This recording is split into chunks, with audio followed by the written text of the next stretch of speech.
Hello everyone. Today we're going to talk about the Mark 5 general service respirator and its haversack. Now, its haversack is a variation of the earlier Mark 6, which I did talk about in the previous video. To which this Mark 6 is a little bit different from the previous one, but other than that is practically identical except from a few different bits and pieces. Now, of course, the Mark 5 was introduced in about 1941. I think it was introduced in about 1941, and ultimately went into service until 1943, where it was then replaced by the light anti-gas respirator. So without any further ado, let's take a look at this Mark 5.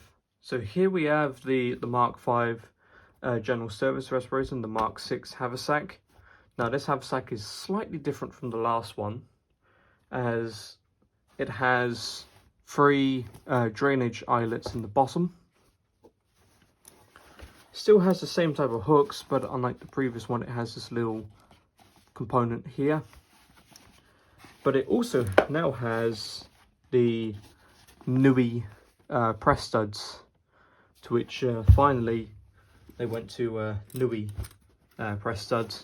Of course, it still has the same compartments on the back for the ointment anti-gas and the eye shields. So I'm not going to get into the contents, as the contents are literally the exact same.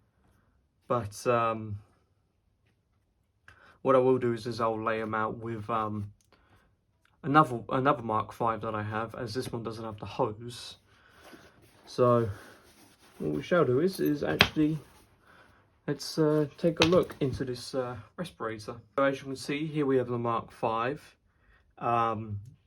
face piece, and as you can see, it does not have the hose because the hose is broken off over time.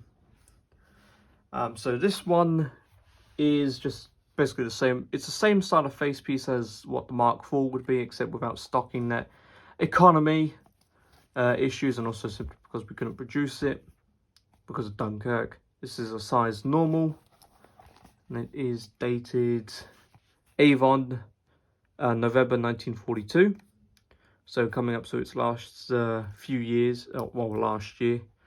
This has the built-in microphone port. This was directly molded, so then the microphone could just be clipped on, and then you could just speak.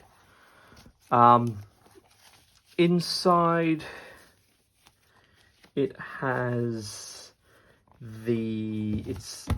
oh Christ, give me a minute. There we go. Has the exact same interior, but it also has reinforcing bits for the head harness. The rubber's in much more bad condition than the Mark 4. This one's head harness hasn't frayed up. It started to curve inwards. The elastic hasn't gone either, but of course there's nothing on this one, which is rather strange now that I think about it. So really the Mark 4 was just a basic improvement over the Mark... the Mark 5 was an improvement over the Mark 4. Basically just trying to make it cheaper and, well, really cheaper to manufacture, as the Mark 5 was proven to be a little bit more expensive, simply because the Mark 4 was proven to be a little bit more expensive, as you had the stocking net coating. And we ultimately said, you know what, if we remove the stocking net, it might make it cheaper and quicker to produce these. That's what they've done. So what we can do is actually take a look at the haversack as well. So I've brought the haversack back in, and I might as well talk about this because this is a variation on the Mark 6, which is interesting. So it's kind of almost like a Mark 5, Mark 6 hybrid, as it has the D-rings on the front like the Mark 6. It uses the hook style strap, but it has 3 drainage holes in the bottom like the Mark 5. which is rather interesting. This one also has the whipcord inside, which is a bonus, so that's rather nice. And of course, it has the, this compartment, so you can store the ointment and the eye shields. I don't know whether this has the hook or not. Does it have the hook? It does not have the hook. So really, you wouldn't be able to, because on the previous one, the other Mark 6, there was a little hook on this ring, so you could basically bring this eyelet here, make it a lot more shorter. But another thing that they also decided to do was, unlike the previous haversack where they used commercial press studs, they also went to the newy ones. I think this is mainly because many of the 37-pattern webbing companies, Miko, MWS, and all the other companies were having to make press studs like this. Oh, well, mainly Nui, who makes these press studs. I think it's mainly because they had so much, so they ultimately thought, why don't we just use the same one, and plus it would also be easier.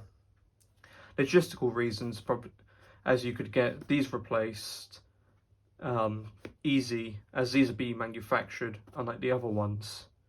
So that was on the Mark 5 General Service Respirator and its unique Mark 6 haversack.